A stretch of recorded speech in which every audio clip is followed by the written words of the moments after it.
Hello students, welcome to chemistry mate. আমরা আজকের পরমাণুর গঠন এই চ্যাপ্টারের যে এমসিকিউগুলো অবশিষ্ট ছিল সেটা কন্টিনিউ করব। তো ফার্স্ট কোয়েশ্চেন কি আছে দেখা যাক। আচ্ছা, যারা এখনো ফার্স্ট পার্ট দেখোনি তোমরা অবশ্যই লিঙ্কে গিয়ে ফার্স্ট পার্টটা দেখে নেবে। আজকের আমরা যেগুলো হয়ে গেছিল তার পরের থেকে কোয়েশ্চেন অ্যান্সার স্টার্ট করব। তো আজকের কোথা থেকে হবে কোয়েশ্চেন স্টার্ট হবে এখান থেকে। দেখো, লাস্ট কি হয়েছিল, নিচের কোন কক্ষকটি গোলীয়ভাবে প্রতিসম হয়ে গেছিল, এটা 3s। তো আজ কোয়েশ্চেন নাম্বার হবে, তো লিম্যান সারির বিকিরণ বর্ণালীর প্রথম লাইনের তরঙ্গ দৈর্ঘ্য দেওয়া আছে। লিম্যান সারি মানে কি হবে? লিম্যান সারি হলে তরঙ্গ সংখ্যা নিউবার সমান r into 1/n1 square minus 1/n2 square. Clear? তো লিম্যানের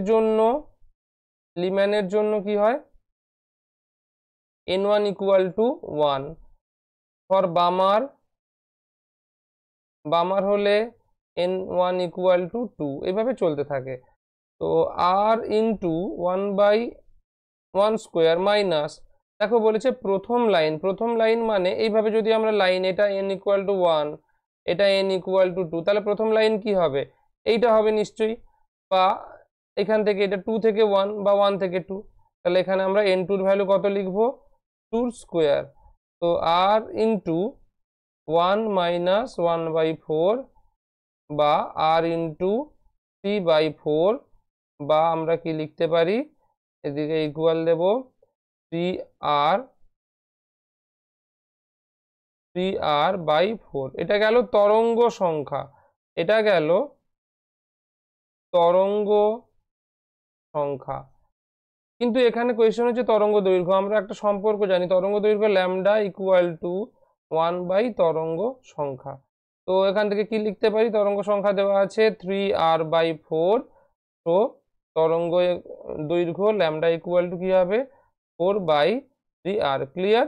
এটা হবে answer option B.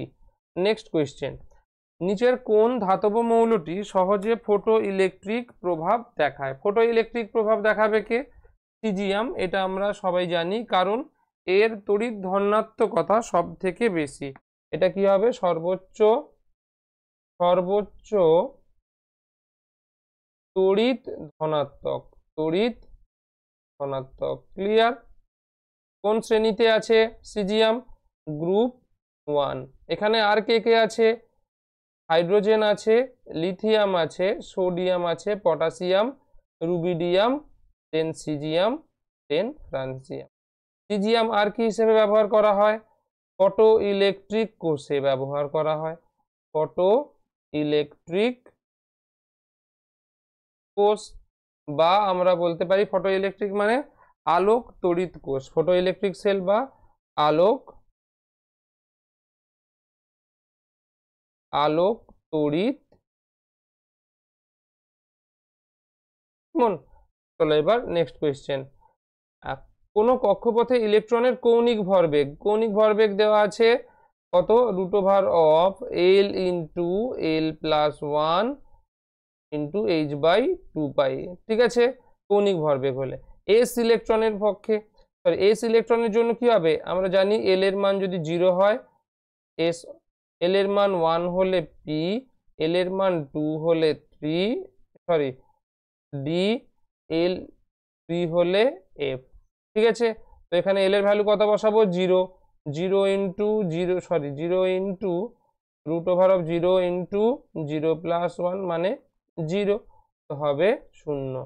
Next question, 60 gram ওজনের একটি tennis ball 10 metre per second গতিবেগে ছুটছে। বলটির ডি ব্রগলি তরঙ্গ দৈর্ঘ্য কি হবে সমীকরণ? Lambda equal to h/mv। এখানে এই চ্যাপ্টারে প্রত্যেকটা তরঙ্গ সমীকরণ বলা ভুল, প্রত্যেকটি যে বিজ্ঞানীদের যে সমীকরণ আছে প্রত্যেকটা ডি ব্রগলি, হাইজেনবার্গের অনিশ্চয়তা নীতি বা শ্রোডিঙ্গারের তরঙ্গ সমীকরণ, প্রত্যেকটা সমীকরণ খুব ইম্পর্টেন্ট। তাই এই সমীকরণগুলো ভালো করে মনে রাখতে হবে। এখানে দেখো de Broglie lambda equal to h/mv। তো এখানে h এর ভ্যালু কত আছে? 6.663 3 into 10 to the power minus 34 joule into second divided by M. M এর মান কত হবে? এম এর মান এখানে দেওয়া আছে 60 ডিভাইডেড বাই 1000। কেন 1000 করলাম? এটা গ্রাম ইউনিট দেওয়া আছে, এটাকে আমরা কেজিতে কনভার্ট করব, এটাকে আমরা কেজিতে কনভার্ট করব,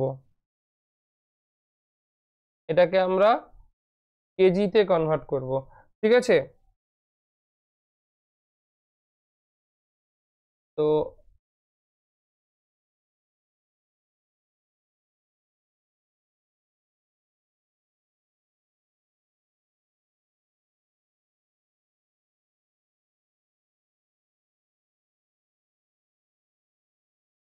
আচ্ছা কেজিতে কনভার্ট করব, কেজিতে কনভার্ট করলে একটু প্রবলেম হয়ে গেছিল, দাঁড়াও মুছে দিই, ইরেজ করি, ইরেজার। এইবার দেখো 10 10 10 এক মিনিট, চলো তাহলে ইন্টু ভি দেওয়া আছে কত? ভি হচ্ছে 10, তো এটা হলো কেজি, এটা 10 মিটার পার সেকেন্ড। তো এটা ক্যালকুলেট করলে কত আসবে? ক্যালকুলেট করলে আসবে approx 1 into 10 to the power minus 33 metre. তোমরা নিজেরা ক্যালকুলেশন করে দেখবে আর শেষে ক্যালকুলেশনটা মিলিয়ে নেবে। ঠিক আছে, তো অপশান কি আসবে? অপশান বি হবে কারেক্ট। ওকে, চলো নেক্সট। নিচের কোন আয়নটি ডায়াম্যাগনেটিক? প্যারাম্যাগনেটিক, ডায়াম্যাগনেটিক এটা অনেকবার হয়েছে। প্যারা মিন্স আর ডায়া। প্যারা মিন্স আনপেয়ার্ড বা বা অযুগ্ম, অযুগ্ম ইলেকট্রন। আর ডায়া মিন্স পেয়ার্ড বা যুগ্ম যুগ্ম ইলেকট্রন। তো এবার ইলেকট্রনিক কনফিগারেশন দেখবো। Mn2+, আমরা জানি 3d আর্গন 3d, ম্যাঙ্গানিজ কি হবে 5 4s2, আর 2+ এর জন্য কমে যাবে দুটো 0। Zn2+ কি হবে? আর্গন 3d 10 4s2 4s2, কিন্তু 2+ এর জন্য দুটো কমে যাবে। তারপর Fe2+ আর্গন 3d6 4s2, 2+ এর জন্য 2টা s থেকে 0 হয়ে যাবে। কপার Cu2+, কপার আমরা জানি আর্গন 3d10 4s1, এটা 2+ মানে এখান থেকে একটা যাবে 0 আর এখান থেকে 10-এর পরিবর্তে 9।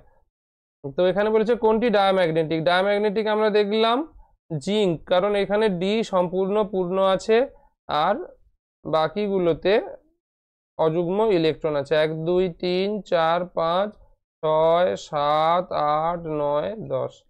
ঠিক আছে, ম্যাঙ্গানিজ 5টা, ডি যেহেতু 5টা কক্ষক 1 2 3 4 5। ঠিক আছে, তো আমরা অ্যান্সার কি দেখবো? Zn2+। আসি নেক্সট কোয়েশ্চেন। হাইড্রোজেনের প্রথম বোর কক্ষে একটি ইলেকট্রনের গতিবেগ 2.19 × 10⁶ মিটার পার সেকেন্ড হলে দ্বিতীয় কক্ষের গতিবেগ কত হবে? আমরা জানি কি সূত্র Vn, মানে n তম কক্ষে ইলেকট্রনের গতিবেগ সমান V1 × 1/n। ঠিক আছে, তো 1/n হলে V1 কত দেওয়া আছে? 2.19 × 10⁶ ইন্টু 1/n মানে কত কক্ষ? 2। তাহলে হবে অ্যান্সার কত? 1.09 ইন্টু 10⁻1.09 × 10⁶ m/s। তাহলে অ্যান্সার হবে কোনটা? Option A. নেক্সট, চতুর্থ কক্ষের একটি ইলেকট্রনের কৌণিক ভরবেগ। চতুর্থ কক্ষ মানে কৌণিক ভরবেগ mvr = nh/2π। তাহলে n এর মান 4, h/2π, 2π এখানে 2 কেটে যাবে 2, তার মানে 2h/π। Clear? 2h/π, option B হবে correct answer. Next, D orbital electron দ্বারা ভর্তি হওয়ার পর পরবর্তী ইলেকট্রনটি যে অরবিটালে প্রবেশ করে তা হলো। তাহলে আগে দেখব আফবাউ নীতি অনুসারে শক্তির ক্রম দেখব। 1s 2s 2p 3s 3p 3d 4s 4p 4d 4f 5s 5p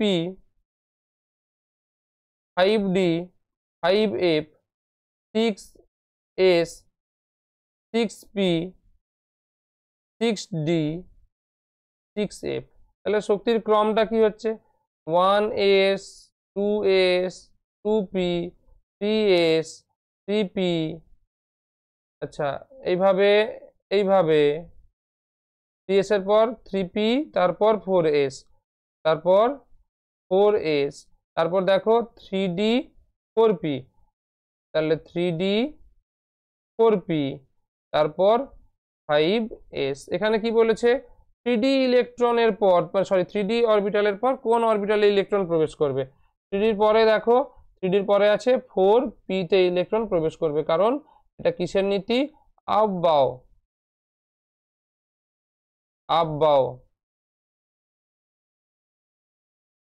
নীতি। ঠিক আছে, তাহলে অপশন হবে বি কারেক্ট। চলো নেক্সট, কোন ডি অরবিটালে 4টি লোব থাকে না। ডি অরবিটালের আকারগুলো কেমন, এইভাবে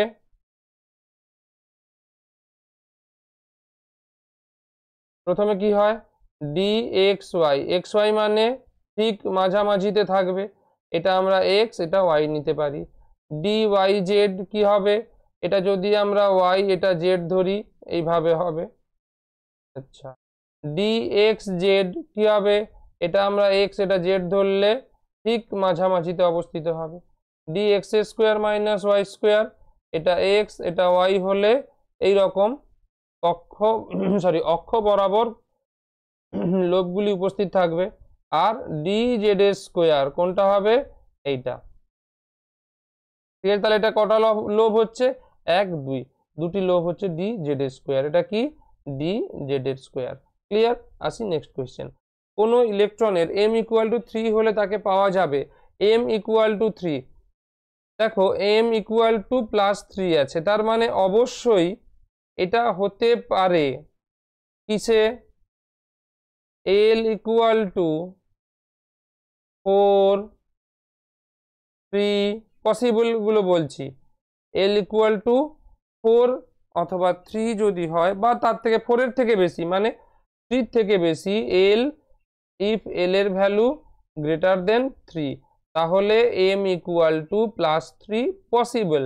তো এখানে m ইকুয়াল টু +3 কোথায় পসিবল হবে 4p তো সম্ভবই নয়।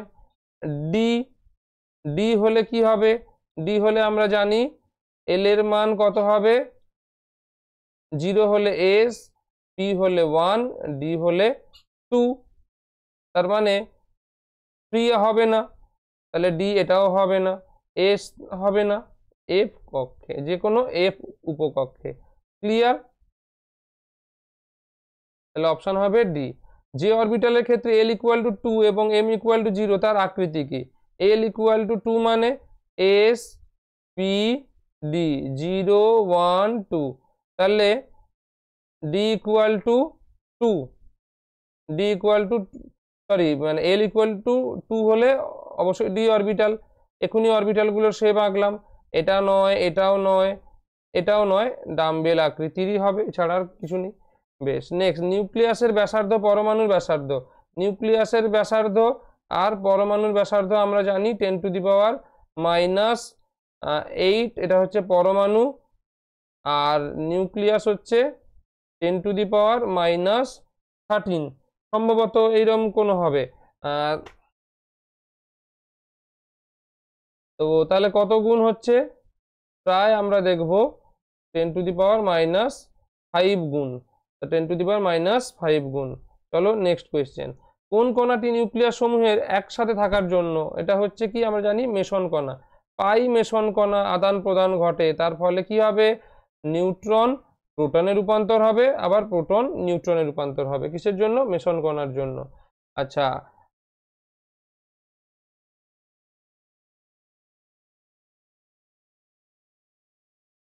একটি ইলেকট্রনের ঘূর্ণন কোয়ান্টাম সংখ্যা +12, চুম্বকীয় কোয়ান্টাম সংখ্যা -12, এটি নিচের কোনটিতে থাকতে পারে না। কোয়ান্টাম সংখ্যা, চুম্বকীয় কোয়ান্টাম সংখ্যা মানে m ইকুয়াল টু -1, তার মানে অবশ্যই এল এর মান কি হবে, এল এর মান গ্রেটার দেন, এল এর ভ্যালু হবে গ্রেটার দেন 1, অবশ্যই এল এর ভ্যালু হবে গ্রেটার দেন 1, তাহলে গ্রেটার দেন 1 মানে sorry greater than or equal to 1 এল এর ভ্যালু। তো আমরা দেখো যদি এল এর ভ্যালু এল ইকুয়াল টু 1 হয় তবেই এম ইকুয়াল টু কি হবে -1 হতে পারে। গ্রেটার দেন 1 মানে কি, এল ইকুয়াল টু 2ও পসিবল, এল ইকুয়াল টু 3ও পসিবল। এল 1 হলে কি হবে পি, 2 হলে কি হবে ডি, এটা হলে 3, সরি 3 হলে হবে এফ। কিন্তু এখানে বলেছে থাকতে পারে না, দেখো এল ইকুয়াল টু 0 এটা পসিবল নয়, কখন এম ইকুয়াল টু -1 হলে এল 0 পসিবল নয়, আর তাই এস অরবিটালে থাকতে পারে না, অপশন এ হবে কারেক্ট অ্যান্সার। নেক্সট 4s অরবিটালে গোলাকার নোড আছে, গোলাকার নোড, স্ফেরিক্যাল নোড বা অ্যাঙ্গুলার নোড কত ফর্মুলা, n - l - 1, ঠিক আছে। স্ফেরিক্যাল নোড বা রেডিয়াল নোড, সরি স্ফেরিক্যাল বা রেডিয়াল নোড, এইটা অ্যাঙ্গুলার নোড হলে কি হবে অনলি এল, আর তাহলে এখানে কি হবে 4 মাইনাস এল কত 0 -1 মানে 3, অপশন ডি হবে কারেক্ট অ্যান্সার। নেক্সট প্রথম তিনটি বোর কক্ষের ব্যাসার্ধ, ব্যাসার্ধ কি হবে বোর কক্ষের, আমরা জানি 1, আচ্ছা আর 1 ইকুয়াল টু কি হবে n square h square by 4 pi square M Z square, আর আর 2 কি হবে 2 square h square divided by 4 pi square M Z square, r 3 equal to কি হবে 3 square h square 4 pi square M Z square, তাহলে অনুপাত কি হবে r1 is two r2 is two r3 সমান কি হবে 1 বা n স্কোয়ার ইন্টু, দরকার নেই 1 square is to 2 square is to 3 square, তাহলে 1 is to 4 is to 9, option কি হবে কারেক্ট। চলো নেক্সট কোয়েশ্চেন কি আছে, আচ্ছা Zn30 এর কতগুলি ইলেকট্রনের ক্ষেত্রে n plus l equal to 4, তো প্রথমে আমরা দেখবো 4 আমরা কিভাবে লিখতে পারি, 4 আমরা লিখতে পারি 4 প্লাস 0, 3 প্লাস 1, 2 প্লাস 2 লিখতে পারি।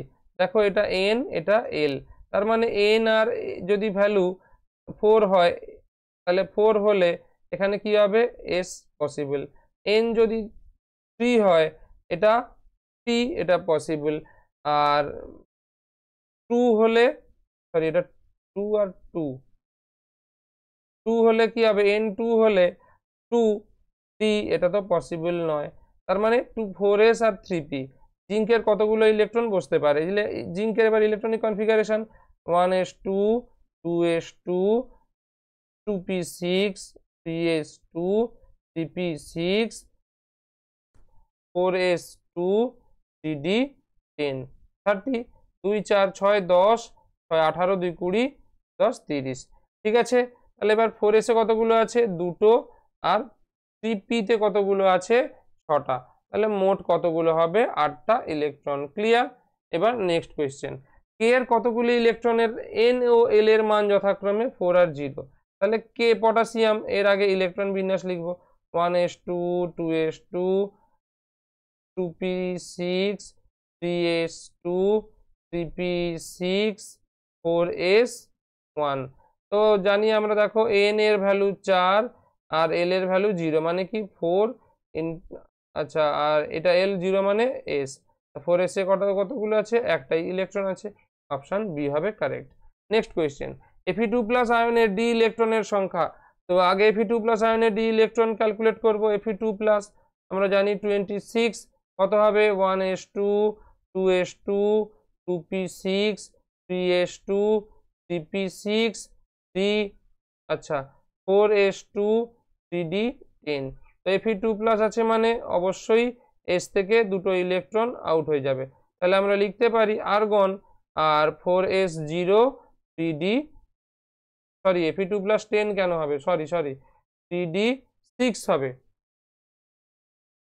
তাহলে কত হবে 3d6। এবার এখানে কি বলেছে ডি ইলেকট্রনের সংখ্যা, ডি ইলেকট্রনের সংখ্যা কত হবে 6টা আছে ডি ইলেকট্রন, কার্বনের পিতে কত আছে কার্বন 1s2 2s2 2p2, আর সোডিয়ামের কত 1s2 2s2 4 2p6 3s1।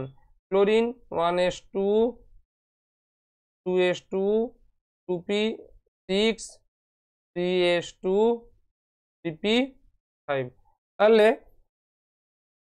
কার সাথে সমান হবে Fe আর Fe2 প্লাস, এটাই সমান হবে। ক্লিয়ার? আসি নেক্সট কোয়েশ্চেন। যে শক্তি স্তরে উপস্থিত ইলেকট্রন ফোটন শোষণ করতে পারে কিন্তু বিকিরণ করতে পারে না। দেখো বোরের তত্ত্ব অনুযায়ী বোর কি বলেছেন, বোর কি বলেছেন, ইলেকট্রন শক্তি শোষণ করে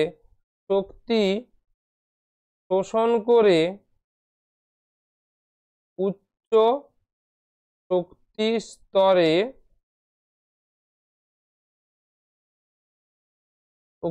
স্তরে লাফ দেয় বা জাম্প করে, লাফ দেয়।